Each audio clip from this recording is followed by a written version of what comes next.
Penha, né? Então, boa noite a todos. Meu nome é Franklin Lobato Prado, eu sou o promotor de justiça da violência doméstica de Belém, sou especialista em direito penal e processo penal pela Estácio de Sá, sou mestre em ciências jurídico-políticas pela Universidade de Coimbra e sou doutor pela Universidade de Salamanca, na Espanha, em governança global, Estado de Direito. E a nossa fala aqui é sobre as principais alterações da Lei Maria da Penha, né? Já que nós estamos num seminário de avanços. Então, eu quero mostrar para vocês aqui, rapidamente, as principais alterações da Lei Maria da Penha. Estão vendo aqui o slide, ok? As principais alterações, todos conseguem ver? Sim? Ainda não. Bom, então vamos falar das principais alterações da Lei Maria da Penha. Eu começo falando que a Lei Maria da Penha sofreu alteração através da Lei 13.641 de 2018 para inserir o artigo 24A, que diz o seguinte, artigo 24A, descumprir decisão judicial que defere medidas protetivas de urgência prevista nessa lei. Pena, detenção de 3 meses a 2 anos. Você, minha amiga, que está ouvindo esta live, vai se perguntar, mas, doutor Franklin, o que é a medida protetiva? A medida protetiva é uma medida que é deferida pelo juízo de violência doméstica, a pedido do Ministério Público, a pedido da polícia, para proteger aquela mulher contra a agressão do seu companheiro, do seu marido, da pessoa que convive com ela. E, antigamente, quando o homem descumpria, por exemplo, uma medida protetiva de não aproximação ou uma medida protetiva de não entrar em contato com ela pelo telefone, pelas redes sociais, havia aquela discussão se eu poderia, como promotor, estipular, colocar na denúncia um crime de desobediência.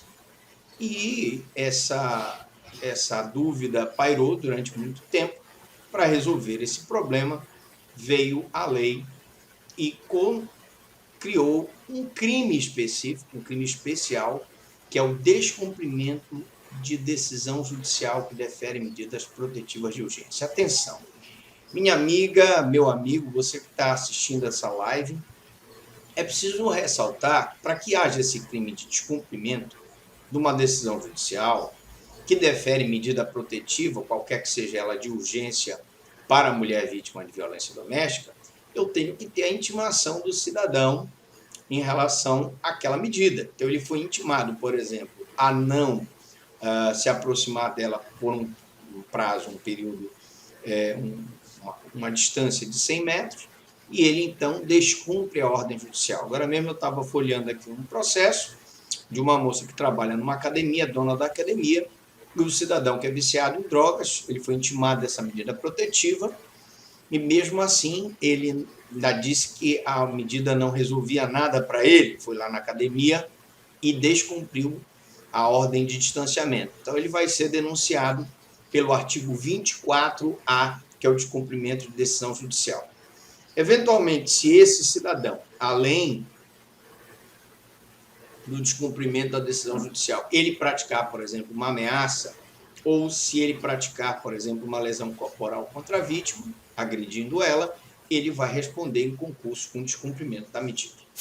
Uma outra questão é que o crime de descumprimento de medida protetiva, ele independe da competência do juiz criminal ou civil que deferiu as medidas.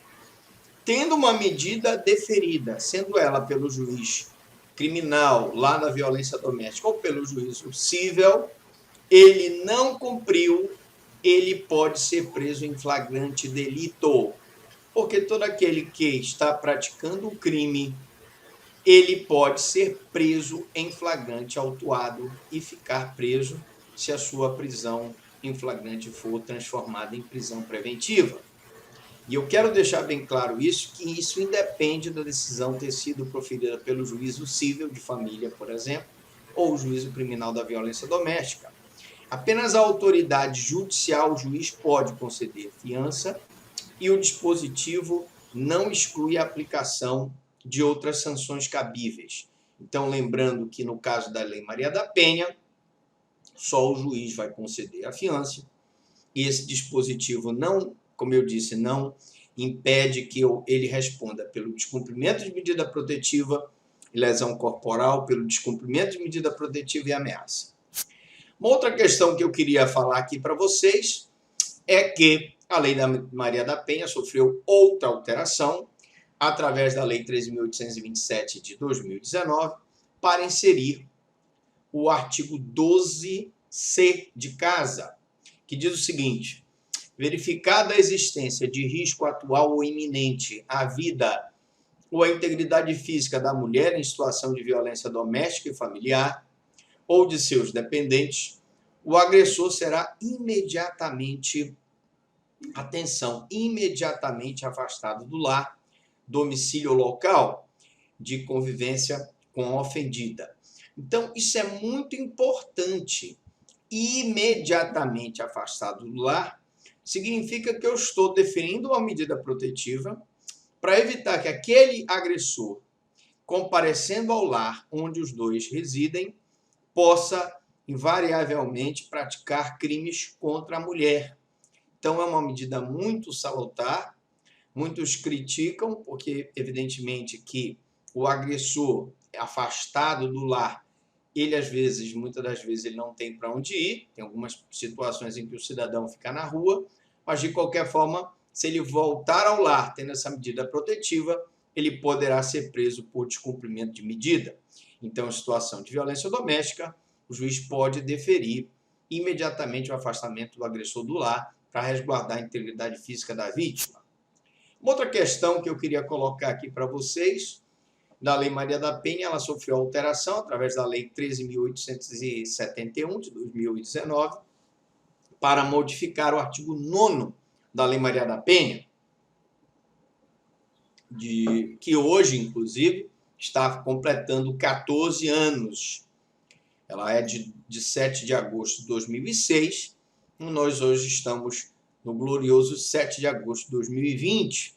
Então, ele passou a vigorar, esse artigo, acrescido dos seguintes parágrafos.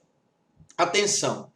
Aquele que por ação ou omissão causar lesão ou violência física, sexual, psicológica, dano moral ou patrimonial à mulher, fica obrigado a ressarcir todos os danos causados, inclusive ressarcir ao Sistema Único de Saúde, SUS, de acordo com a tabela SUS, os custos relativos aos serviços de saúde prestados para o total tratamento das vítimas em situação de violência doméstica e familiar, recolhidos os recursos assim arrecadados ao Fundo de Saúde do ente federado responsável pelas unidades de saúde que prestarem os serviços. Os dispositivos de segurança destinados ao uso em caso de perigo iminente é disponibilizado para o monitoramento das vítimas de violência doméstica ou familiar amparadas por medidas protetivas e terão seus custos ressarcidos pelo agressor. Aqui eu pauso para explicar a você, meu amigo, minha amiga, que assiste esta aula, de que, primeiro, ação ou omissão contra a vítima, na hora em que o agressor ameaça, na hora em que ele ofende moralmente, na hora em que ele pratica violência doméstica consistente em violência psicológica ou sexual ou dano patrimonial, ele tem o dever de indenizar a vítima. E o dano moral é presumido. Atenção! Dr. Franklin quer dizer, então, que se eu for vítima de violência doméstica, o senhor, além de mover a ação penal, o senhor pode, na própria ação penal, pedir um dano moral por eu ter sido agredida por ele? A resposta é sim. Você pode, minha amiga. E o dano moral é presumido, significa que não precisa ser instruído e o juiz criminal pode conceder a você. Mas como é que pode, doutor Franklin, um juiz criminal conceder um dano moral num processo criminal? Nós temos pedido com sucesso nas varas de violência doméstica a estipulação do dano moral, normalmente é deferido em torno de 1 a 5 salários mínimos, e a reforma que nós tivemos no Código de Processo Penal estabelece que o agressor tem que pagar, além da pena da sanção penal, ele pode ser preso, pode sofrer uma medida, pena alternativa, ou prestar o dano, pagar o dano moral, que é presumido, não precisa ser provado.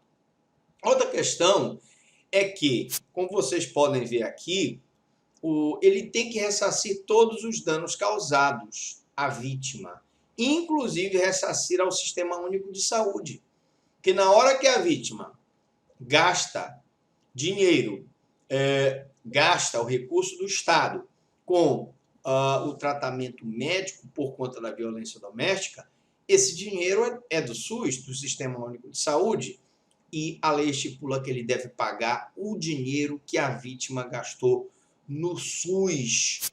Inclusive, esses recursos são recolhidos para um fundo de saúde dos entes responsáveis. Muito bem. E também ele traz que, em caso de perigo iminente, eu posso disponibilizar para a vítima um monitoramento de violência doméstica ou familiar amparados por medidas protetivas. Esse monitoramento nós estamos tentando, junto ao governo do Estado, com a parceria que nós temos com as diversas instituições, Poder Executivo, Legislativo, Judiciário, uma parceria para criar um sistema integrado. E entre esses aplicativos do sistema integrado está o Anjo, que vai permitir à vítima, através de um botão de pânico, acionar a polícia onde ela estiver. Nós vamos ter também o CIV Mulher, que vai ter o formulário unificado informatizado nesse aplicativo. Nós vamos ter o Empoderamento Empreendedor, que é o aplicativo para que ela se matricule em cursos de qualificação profissional. Vale ressaltar que o ressarcimento de que tratam esses artigos não poderá impor ônus de qualquer natureza ao patrimônio da mulher e dos seus dependentes, nem configurar atenuante ou ensejar a possibilidade de substituição da pena aplicada.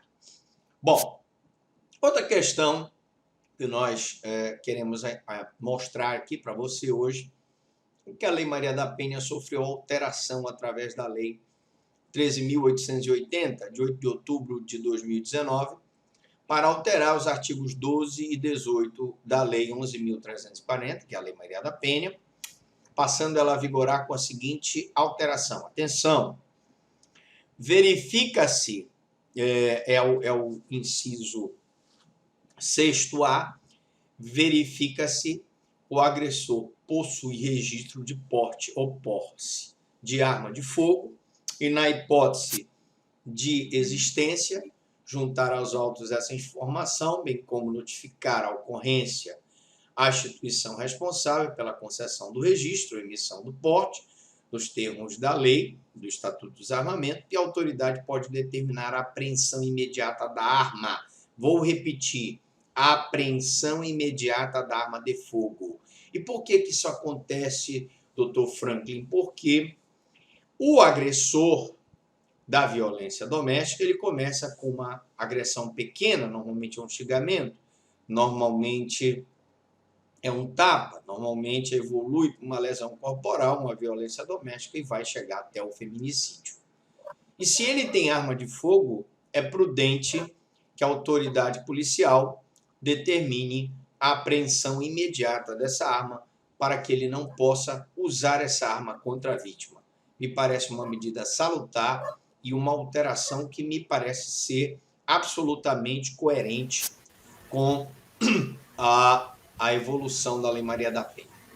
Outra questão, nós tivemos uma alteração através da Lei 13.882, de 8 de outubro de 2019, para alterar o artigo 1º para garantir a matrícula dos dependentes da mulher vítima de violência doméstica e familiar instituição de educação básica mais próxima do seu domicílio. Ok? A evolução da Lei Maria da Penha. Outra questão. Bom, essa questão aqui da instituição de educação básica mais próxima é muito importante, porque a mulher, quando ela sofre a violência doméstica, existe sempre a possibilidade dela ir para um outro local longe do agressor, ela se muda de residência e, portanto, ela tem que levar, às vezes, o filho. E esse filho normalmente está matriculado na escola. Daí porque essa medida é interessante, porque mesmo que ela tenha que se mudar de município ou de bairro, ela tem uma lei que protege para que ela possa colocar o filho na instituição de educação básica mais próxima do seu domicílio. Outra questão que eu quero pontuar aqui é a alteração também da Lei 13.984, 3 de abril de 2020, que alterou o artigo 22 da Lei Maria da Penha para estabelecer como medidas protetivas de urgência a frequência do agressor a centro de educação, de reabilitação e acompanhamento psicossocial. E aí eu ressalto o trabalho que vem sendo feito pelo meu colega Nadilson Portilho em Ananindeua, com os homens, porque eu também compreendo e tenho a opinião de que nós devemos tratar o agressor para que o agressor não faça outras vítimas de violência doméstica. Ele se separa da primeira e vai agredir a número 2, a número 3. Então, é interessante esse trabalho que vem sendo feito também pela Defensoria Pública. Nós temos uma estatística da Defensoria Pública que prova estatisticamente que o tratamento de medidas protetivas de urgência e frequência do agressor a centro de educação ou de reabilitação e acompanhamento psicossocial que vem sendo feito pela Defensoria Pública prova que a reincidência desse agressor ela diminui e muito. Então é preciso tratar esse agressor que na sua infância presenciou violência doméstica e costumeiramente volta a replicar a violência na sua mulher e nos seus familiares. Normalmente, o filho da violência doméstica é um agressor futuro, portanto, nós temos que também tratar o agressor. Bom, meus amigos, essas eram as principais alterações que nós gostaríamos de pontuar com vocês. Eu agradeço mais uma vez o convite e me coloco à disposição para qualquer dúvida e esclarecimento. Muito obrigado. Grande abraço.